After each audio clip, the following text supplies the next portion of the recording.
Hola Mugiwara, bienvenidos a navegar con nosotros de nuevo. El capítulo 1138 trajo revelaciones increíbles. La historia de Shanks fue revelada y ahora sabemos cómo se unió a Gold D. Roger, el rey de los piratas. Antes de revelarlo todo para ustedes, cuento con su apoyo para dejar un like en el video y suscribirse al canal si aún son nuevos por aquí. Chicos, el capítulo 1138 de One Piece trajo una revelación que nadie, y al mismo tiempo todos esperaban, pero que, cuando analizamos los detalles, tiene todo el sentido dentro de la narrativa construida a lo largo de los años. La revelación de que Shanks tiene un hermano gemelo, Figarland Shamrock, cambia completamente la percepción que tenemos, no solo sobre Shanks, sino también sobre su verdadero papel en el mundo y su conexión con el gobierno mundial. Tal vez esta sea una de las mayores sorpresas de la serie, porque toca directamente la historia de uno de los personajes más misteriosos e influyentes de la obra. Desde que Shanks fue introducido en el capítulo 1, siempre ha tenido un aura enigmática, siendo aquel que inspiró a Luffy a convertirse en pirata. Lo único que sabíamos con certeza era que formó parte de la tripulación de Roger cuando era niño y que, de alguna manera, se convirtió en uno de los Yonkou, pero su pasado siempre ha sido un gran vacío.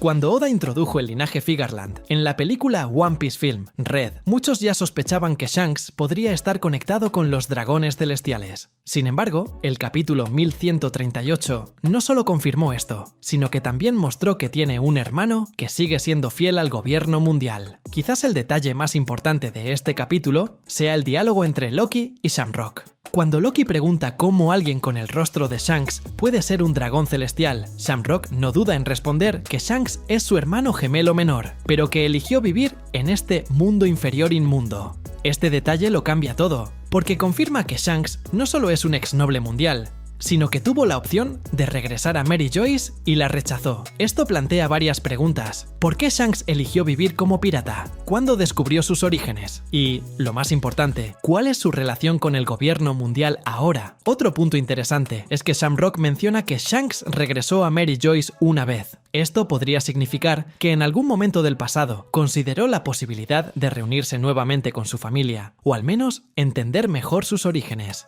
Tal vez tuvo algo que ver con la desaparición de Roger, o incluso con el inicio de su viaje como capitán. Esto también podría explicar por qué Shanks parece tener cierto respeto por el gobierno mundial, a pesar de ser un pirata. Quizás posee información que lo hace creer que un conflicto directo con ellos no es la mejor opción. La introducción de Shamrock también crea un interesante contraste con la figura de Shanks. Mientras Shanks se convirtió en pirata, Shamrock tomó el camino contrario y se convirtió en el líder de los Caballeros Sagrados. Si analizamos la estructura de los villanos en One Piece, es común que Oda cree rivales que sean reflejos de los protagonistas, con filosofías opuestas. Shamrock podría ser exactamente eso para Shanks. No solo comparte su apariencia, sino que también tiene una posición de poder que puede desafiar todo lo que Shanks ha construido. El capítulo también nos dio una mejor idea del poder de Shamrock. Su ataque contra Loki, usando a su perro de 3 cabezas, Cerberus, mostró que es alguien con habilidades aterradoras. Creo que la forma en que usó la espada para invocar al Cerberus podría indicar que posee una Akuma no Mi, o un poder relacionado con alguna técnica secreta de los dragones celestiales. La manera en que trata a Loki, uno de los guerreros más poderosos de Elbaf, también indica que no ve a los gigantes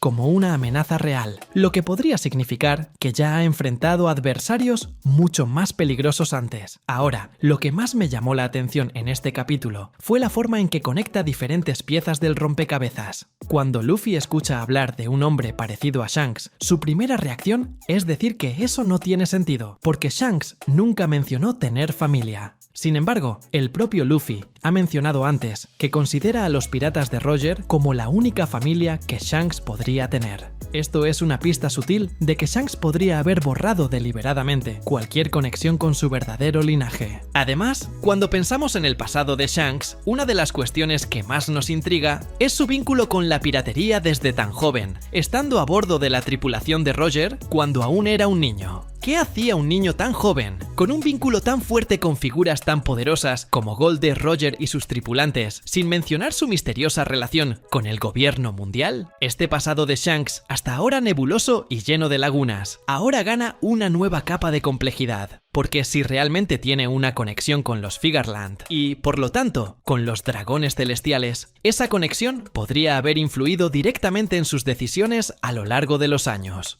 Creo que este punto no debe ser ignorado. Shanks creció en una realidad de privilegios, pero fue capaz de elegir su propio camino. Algo que puede ser tanto una victoria como una lucha constante entre su pasado y su presente. El punto más interesante tal vez sea cómo Shanks pudo haber sido introducido a Roger durante el periodo de la batalla contra Rox de Sebek. Shanks es, hasta donde sabemos, extremadamente joven, pero es plausible que su familia fuera una de las muchas afectadas por la violencia y destrucción provocadas por el imperio de Sebek en el incidente de God Valley. Durante ese periodo de caos, muchas casas nobles fueron destruidas y sus riquezas y territorios saqueados, incluyendo aquellas directamente ligadas al gobierno mundial, como sucedió en God Valley. Ahora, lo que imagino es que Shanks haya perdido a su familia en la misma época en que el imperio de Sebek cayó, lo que hizo que se quedara sin rumbo, sin su clan y sin la posibilidad de heredar ningún tipo de estatus o poder. Se convertiría así en un huérfano de guerra, alguien sin un linaje poderoso que pudiera mantenerlo dentro del círculo de los dragones celestiales, y eso podría explicar el momento crucial en el que conoció a Roger.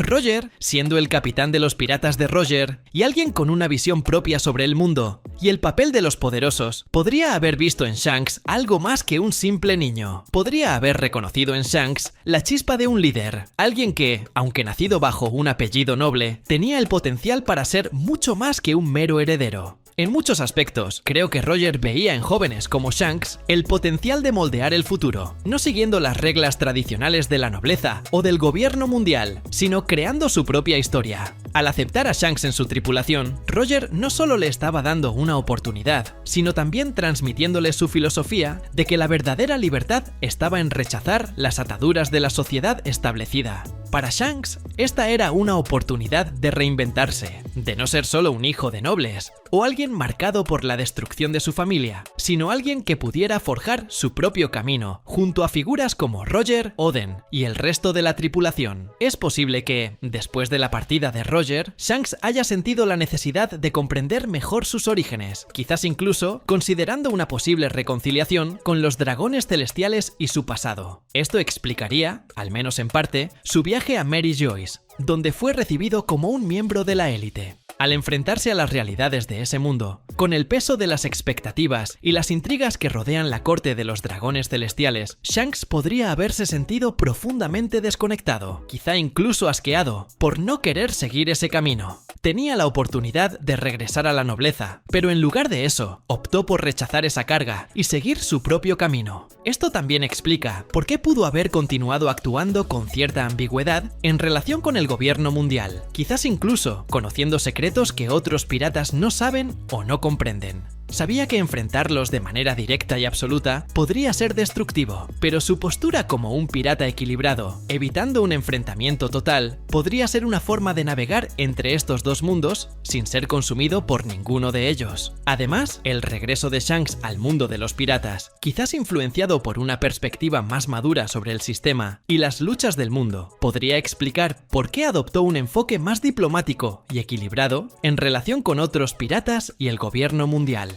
Si realmente poseía información valiosa sobre los secretos del mundo, como el contenido de la piedra Poneglyph, podría haber adoptado una postura de neutralidad estratégica, sin querer involucrarse agresivamente en los conflictos más directos. Shanks, a diferencia de muchos otros piratas, parecía siempre calcular sus acciones para evitar grandes escaladas de violencia. Esto nos lleva a considerar la idea de que, de hecho, tiene una visión más amplia sobre el futuro del mundo, sabiendo que la clave para una verdadera revolución o cambio no está solo en la lucha, sino también en la construcción de alianzas y en la comprensión de los verdaderos mecanismos que rigen el poder. Su encuentro con Luffy, por lo tanto, no fue solo una coincidencia o un gesto simbólico de amistad, sino algo más profundo. Shanks y Luffy, de maneras muy diferentes, tienen una misión similar. Ambos representan una forma de ruptura con el sistema, con Shanks adentrándose en la piratería, con un conocimiento profundo de lo que realmente sucede tras bastidores en el mundo, mientras que Luffy lo hace con una creencia inquebrantable en la libertad y la justicia, pero sin el mismo peso de la responsabilidad política. Y,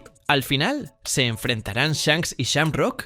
Creo que la respuesta está en los ideales que cada uno sigue. Mientras Shanks logró vivir fuera de las cadenas de la nobleza y de los dragones celestiales, Shamrock representa todo lo que Shanks rechazó: el poder absoluto, el control y el egoísmo de las élites. Esta lucha entre ellos será, por lo tanto, más que una batalla física, será un choque de filosofías y visiones sobre el futuro del mundo. Cuando eso suceda, creo que Shanks tendrá que enfrentar su pasado, sus elecciones y el precio de la libertad que tanto valora. La historia de Shanks, ahora entrelazada con la de Shamrock, y los misterios del gobierno mundial, promete revelar capas aún más profundas sobre el verdadero significado de la libertad y la lucha contra un sistema que ha dominado el mundo durante siglos. Si en algún momento Shanks y Shamrock se encuentran en el campo de batalla, ya sea literal o figurativamente, será una de las mayores batallas de One Piece. No solo por las fuerzas en juego, sino por la comprensión de lo que realmente significa luchar por un mundo nuevo. Y eso es todo, Mugiwara. Espero que hayas disfrutado el video tanto como nosotros disfrutamos haciéndolo. Si deseas seguir acompañando nuestras aventuras, no olvides suscribirte y activar la campanita para recibir notificaciones. Deja tus comentarios sobre lo que te gustaría ver en el próximo video y hasta entonces, que la suerte esté siempre de tu lado. ¡Hasta la próxima!